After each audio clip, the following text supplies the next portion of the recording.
So today we are going to talk about something that most founders in India never sit down and actually think about. What is brand strategy and why does it matter so much? And here's the real question. Is bad brand strategy actually the hidden reason why so many Indian startups are failing right now? Not the lack of funding, not the market wasn't ready, and the thing, nobody says it loud.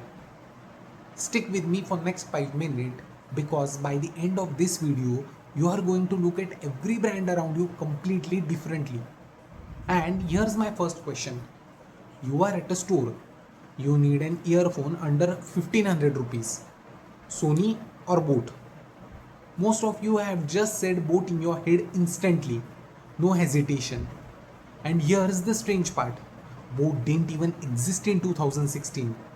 Within few years, it had become India's biggest audio brand. And that's not luck. That's not just good marketing. That is brand strategy and almost nobody in India is talking about it seriously. Now here's where it gets uncomfortable. India has well over 100,000 registered startups today, and research from IBM Institute of Business Value and Oxford Economics put the number that shut down within 5 years at close to 90%. The number should stop you. 90%.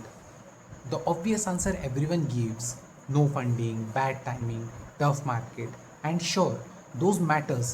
But when you actually dig into why startup die, one pattern shows up again and again, and it's quieter than we ran out of money. Founders build a good product, sometimes a genuinely great one, and it still dies because nobody remember it, nobody felt anything for it, and never become more than just another option. And that's not a funding problem, that's a brand problem. And that's exactly what this channel exists to dissect, one India's brand at a time. What worked, what didn't, and what they are still getting wrong even today. I am Bhavesh Rane and this is the Gap Finder. So let's actually define it. No jargon. Brand strategy is the blueprint that decides what place your brand takes in customers' mind, why it takes that place, and how. Marketing strategy decides how you sell the product. Sales strategy decides how you close the deal. Brand strategy decides how someone feel about you before they have even made a decision. That's the part that doesn't show up on the balance sheet, and it's the part that quietly decides whether your company survives or not. Let's see 5 things actually build a brand strategy. First one is positioning. What space do you own in someone's head that no competitor can easily take? Zepto owns speed. Fevicol owns unbreakable bond. And once you own that space, it's genuinely hard for your competitor to take it from you. Second is brand promise.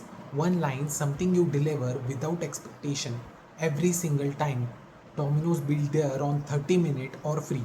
Zepto built there on 10 minutes. That promise kept consistently is the brand. Third, brand personality. If your brand were a person, who would they be? Zomato is the funny friend, Tata is trustworthy elder, and Apple is the cool rebel. None of that is accidental. It's designed on purpose. Fourth is name and visual identity. Why that name? Why that color? Why that logo shape? Zepto's name communicates speed just by sounding like it. Cadbury's purple signals premium before you have read a single word. Nothing about it is random. Fifth is target audience. The most dangerous thing in brand building is trying to be for everyone. When a brand tries to speak to everyone, it ends up meaning nothing to anyone. A sharp, specific audience is what makes brand a sharp. These 5 things, that's the foundation. Everything else is built on the top of it. Let me show you 2 companies instead of just throwing numbers at you. Same country, same investors willing to write checks, same crowded market. One of them is basically gone and the other is worth billion of dollars. Chumbak started as this quirky, colorful gifting brand. Fridge magnet, funky mug, stuff you would pick as a gift and instantly know it's Chumbak. It worked. It genuinely worked. 50 plus stores, 20 cities. Then it tried to become full home decor brand. Chase the bigger, more serious furniture and lifestyle market. And the same quirky personality that made it lovable suddenly fell out of place on the premium sofa. The position got blurry. Losses crossed 34 crores in single year. It had to sell a majority stake just to stay alive. Let's see the example of PepperTap, a grocery delivery scaled to 17 cities within the first year. Sounds impressive?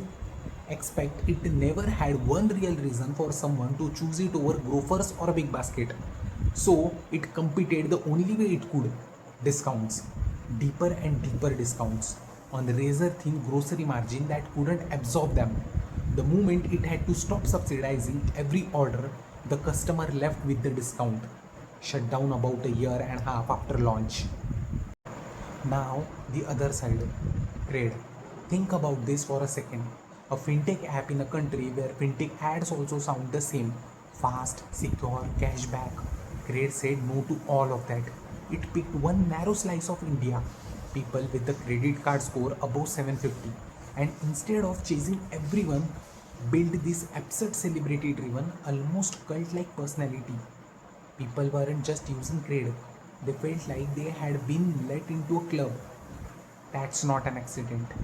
That's a deliberate narrow positioning, and it's exactly why CRED become name you know in a category full of apps you have already forgotten. Razorpay did something similar on the B2B side. Every payment gateway in India was fighting over transaction fees, basically racing each other to the bottom. Razorpay refused to play that game. It positioned itself as a developer friendly platform that one startup actually enjoyed building on. That one decision let it grow into a full financial operation system for businesses while competitors were still stuck arguing over 0.1% processing fee. Same market, same country, same amount of hustle. Honestly, the difference was never really about the product. It was whether someone built on an actual position for it to stand or whether they just launched and hoped. And this isn't just two cherry picked examples, it's the pattern. Close to 90% of Indian startups shut down within 5 years. That's the research from IBM Institute for Business Value and Oxford Economics. And when they asked investors why, the single biggest answer from 77% of them wasn't run out of money. It was startup copying an existing idea with nothing that made them stand apart. That's not funding numbers. That's Chumbak and PepperTap number.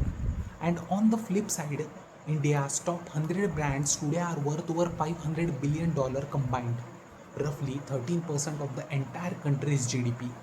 That value isn't sitting in a factory or warehouse. It's sitting in people's heads, the same place CRED and Razorpay decided to fight for, and Chumbak and PepperTap never quite claimed.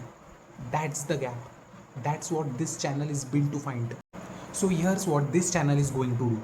Every video, one real Indian brand, what they got right, what they are still getting wrong, and the gap that's still sitting there, wide open, for someone else to take.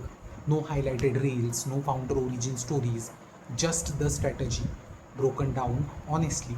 I am Bhavesh Rane, and this is the Gap Finder series.